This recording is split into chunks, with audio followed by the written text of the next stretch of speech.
Володь, скажи мені, будь ласка, от я слухаю останні заяви, і в мене з'являється запитання, головне запитання.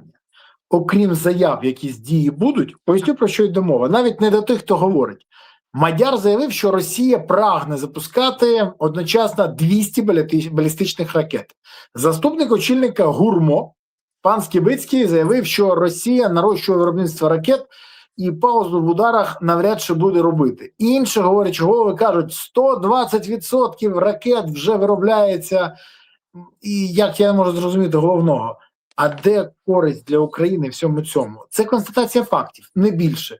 А що влада буде робити, щоб убезпечити громадян, та як планує протидіяти ворогу? Розуміння цього є? Ну, власне, те, що я бачу, єдиною реальною відповіддю на таку кількість балістики, яка може запускатися одночасно, є така ж сама кількість української балістики, яка може запускатися одночасно.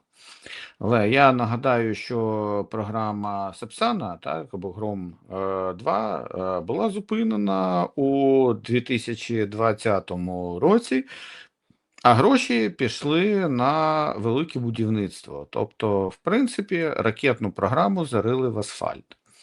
Зараз видовбати її з-під того асфальта вже дуже і дуже складно, і час уже суттєво втрачений. Нам не дадуть, я так розумію, користуватися балістичними ракетами виробництва наших партнерів. А щодо протиповітряної оборони, то теж питання кількості ракет до цих комплексів, тих самих Петріот, які можуть збивати балістику. Проте тут ми бачимо дві речі. Ну, якщо нам треба своя балістична зброя, то вибачте, якого хутора забирали 40 мільярдів гривень, а це майже $1 мільярд, із програми закупівлі зброї у Міноборони і закидали її в резервний фонд, з якого фінансуються всі піар-прожекти Зеленської компанії. Якщо ми говоримо про те, що нам треба захищатися і одночасно нападати, то для того, щоб виробляти українську свою балістику, яка буде валити по рашистах, нам потрібні гроші.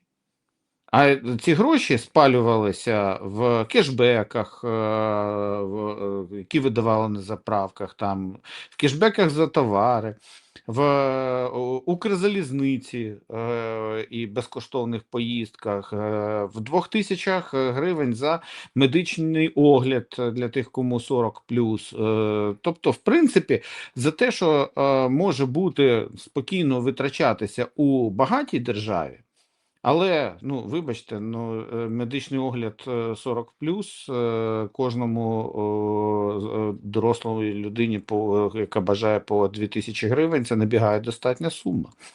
Але деякі наші ще і медіаобслуга банкової просто ще активно піарять ці проекти. Я, чесно кажучи, тут думаю, що ми живемо просто в якомусь сюрреалістичному світі. Коли нам потрібно захищатися, коли нас убивають ракети, а гроші йдуть на те, щоб людям видавати на медичний чекап. Ну, краще би видали просто на захист. Кращий захист – це напад самим. Тепер Вибач, що переб'ю тебе. Але ж, дивись, ти от дуже влучно сказав, нам наші партнери свою власну балістику не дають. Тут я погоджуюся на 100%. Але є ж і інші виробники. У них її мало. Почекай, але є виробники балістики і інші в світі, не тільки серед партнерів. Наприклад, Пакистан, у якого ми, до речі, купуємо снаряди, міни і багато ще що. Неофіційно, ми навіть не енд-юзер, ми купуємо, це постачається в Україну. Хто заважає? Там є ракети 2000 кілометрів, 6 тисяч кілометрів. Більше того, в них вони дуже ефективні, тому що Пакистан постійно готується воювати з Індією, і ми це знаємо. Ба більше того, Пакистан готовий співпрацювати з Україною для того, щоб отримати досвід, ну, давай відверто, на реальному полігоні, якого в них немає. А Україна зараз той самий полігон. І вони з зацікавленістю подивляться, як це буде працювати. Але цього не робиться. Далі є Південна Корея. І у нас зараз інформація. У нас в Воронежській області біля нашого кордону Північна Корея розгортає дивізіон ракет, які будуть бити по Україні. Скажи мені, будь ласка, чому досі ми не купуємо пакистанську або корейську балістику? Я про ППО навіть мовчу. До речі, ППО Південної Кореї дуже гарно відпрацювало в іранському кризисі. І захистило. Ось, і я саме про це хочу сказати. Є така компанія в Кореї, Ганва називається, яка виробляє саме системи протиповітряної оборони. А вони виробляють небагато, вони виробляють десь в районі 300 ракет на рік. Проте у нас це могло би, якщо б ми купили 100 ракет, то це збитих 100 балістичних рашистських або там неймовірна влучність, там велика влучність. Але вони намагаються не продавати, і проте вони, розуміючи, що дійсно пояснюючи їм, що вони будуть працювати в тому числі проти північно-корейської балістики, от там от можна було би дійсно переконати і Південну Корею продати. Але у нас з 25-го року, з минулого року, в Південній Кореї навіть немає посла для того, щоб він прийшов туди і постійно працював із урядом, із виробниками, кружив їх, танцював, як завгодно, переконував, займався тільки одним питанням, як доставити в Україну південно-корейську ракетну зброю, як і балістичну, так і для системи протиповітряної оборони. Ось про це і я хотів якраз додати, тому що у нас в даному випадку просто з цим провал. Якщо немає навіть посла, який би працював в країні, в якій у нас мав би бути стратегічний інтерес, ну я не знаю тоді, як називати таку зовнішню політику Банкової, тому що саме Банкова сьогодні визначає, хто буде послом.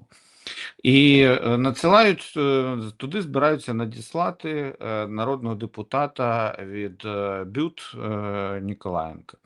Я не знаю, наскільки він знавець Кореї, я не знаю, наскільки у нього є зв'язки в Кореї, але наразі, ну тут просто не буду оцінювати, тому що немає в мене інформації щодо його потенційної ефективності. Він сам з бізнесу. Але я точно можу сказати, що уже як мінімум 1 рік Україна в Південній Кореї фактично прохлопала. Я вибачаю, що я знову переб'ю. А скільки років по нас вже прилітає? Тільки рік? Хіба? Ну, вже взагалі-то вже 5-й. Ну так що, не можна було раніше ініціювати ці питання? Більше того, підключити... Так можна було підключити лобістів, підключити потрібні зв'язки. Ба більше того, я говорив з декількома людьми, вони кажуть, що є схеми, саме схеми, не корупційні, а схеми, як Україна може отримати бажане. Що з Пакистану, що з Південної Кореї. Але мені кажуть, ну гаразд, там приїжджали 1 раз до Південної Кореї і хотіли купувати танки. Не ракети, не ППО, танки. Скажи мені, будь ласка, чому не сконцентровано на цьому? І головне питання. Ти бачиш, щоб влада, окрім констатації факту, пропонувала якісь рішення. Що треба робити, який Ну, захист вона надає, як вона підготувала бомбосховища, які кількості, чому вона не буде більше забирати 8 мільярдів у киян, щоб можна було побудувати ці бомбосховища. Мене цікавить одне питання. Що зробив Зеленський для того, щоб у українців був захист і протидія цим російським балістичним ракетам? Це єдине питання. Записав кілька потужних відео. В принципі, я не знаю, про що вони домовилися з Трампом, дай Боже, хоч трошки отримати, але диверсифікацією джерел постачання як систем протиповітряної оборони, так і іншої зброї, я бачу, що не займалися або займалися дуже формально. І тут якраз це мало би бути просто пріоритетом нашої влади, проте по факту таким воно не стало. Мені дійсно дуже прикро дивитися на все, що відбувається, тому що у нас, крім особливо про ти згадав щойно про укриття. А зараз у Верховній Раді буде зареєстровано звернення до наших до наших партнерів для того, щоб закликати активізувати коаліцію укриттів. Ця коаліція укриттів, ну, тобто коаліція рішучих вже була створена, а тепер ще й коаліція укриттів, яка була теж створена минулого року, і її фронтує Фінляндія. Але зараз Верховна Рада збирається про щось там звертатися, монобільшість реєструє цей проект постанови для того, щоб подопомогли. Тобто фактично я бачу одну річ, що це звернення робиться для того, аби перекласти відповідальність на західних партнерів. Тобто те, що тут гроші, які виділялися, наприклад, в Києві, гроші, які були виділені на укритті, на будівництво укриттів, вони були передані із київського бюджету розпорядникам. Розпорядники цих грошей – це районні адміністрації у місті Києві. Але районні адміністрації у місті Києві, на відміну від мера Києва, який є головою КМДА, якого обирають кияни, то голів районних адміністрацій призначає Зеленський. І ці голови районних адміністрацій просто не засвоїли ці кошти, просто не змогли. Я не знаю, чому вони чи не замогли, чи не захотіли, чи вийшло там деякі речі були. Навіть скандали, що коли вони робили закупівлі, то потім виявлялося, що ці закупівлі в рази перевищують аналогічні, які були зроблені по індикативам. Тобто ще й намагалися нагріти районні керівники на цьому руки. І ці закупівлі зупинялися. Чесно кажучи, от просто кому війна, кому матір рідна, там хочуть натирити і на цьому. І тому фактично сьогодні влада розписалася таким зверненням до коаліції укриттів, яка дійсно допомагала передусім для дитячих установ, для лікарень створити укриття. То влада через таке звернення розписується у власній неспроможності захистити громадян саме навіть будівництвом укриття, не кажучи вже про те, що робиться із закупівлями необхідної зброї, забезпеченням нашої протиповітряної оборони. Все, харизма Зеленського більше не працює, як вона працювала на початку, як про неї говорили, що і вже не можуть говорити ті прибічники Зеленського про те, що лише завдяки йому ми маємо зброю. Ми не маємо зброї. Ми не завдяки йому фактично вже маємо, завдяки того, що треба просто люди мають допомагати Україні, але дипломатичних зусиль Зеленського все вже, їх немає, їх недостатньо. Але при цьому розблокувати, наприклад, діяльність парламенту на на міжнародній арені, крім слів, які говорять знову ж таки обіцянок від міністра Сибіги, від обіцянок того ж самого Кирила Буданова, який каже про те, що нам треба всім об'єднатися, обмеження на заняття міжнародною діяльністю народними депутатами так не зняті. Ну, не зняті. І, наприклад, для того, щоб зробити відрядження, досі треба пройти, народний депутат не може зараз терміново взяти і виїхати на зустріч для того, щоб переконувати, наприклад, наших партнерів або потенційних партнерів, або група депутатів, яка формується і миттєво виїжджає. Так не може бути. Там бюрократичні, страшні, там йдуть процеси дуже довгі, і це, в принципі, не дозволяє нам реагувати оперативно. Тому ми бачимо заяви, а ми з іншого боку ми бачимо справи. І коли ми бачимо ці справи, ми бачимо, що слова і діла просто розходяться, дуже сильно розходяться. І абсолютно в усьому. І щодо того, як нам дійсно потужні відоси або повідомлення надсилають про те, що зроблено те, поговорено те, розплановано те. А насправді ми бачимо, що зброї не вистачає, дипломатичні зусилля лише банкової, вони вже не призводять до результату. Що енергетика в тому ж самому стані, майже в тому самому стані, яка була і минулого року.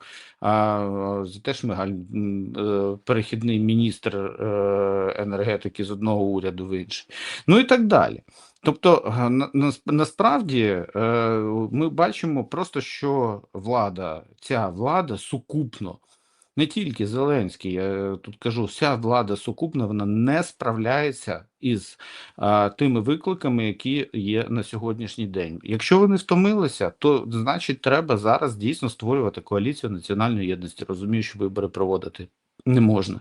Бо якщо ми не створимо коаліцію національної єдності зараз, якщо ми не створимо технократичний уряд зараз, бо те, що ми бачимо, це пересування просто ліжок в борделі замість дійсного перезавантаження Кабінету міністрів, то тоді нам через певний час доведеться, як я вже кажу, створювати уряд національного порятунку. Але він може бути і не дуже ефективним з огляду на те, в яку яму ми зараз ідемо.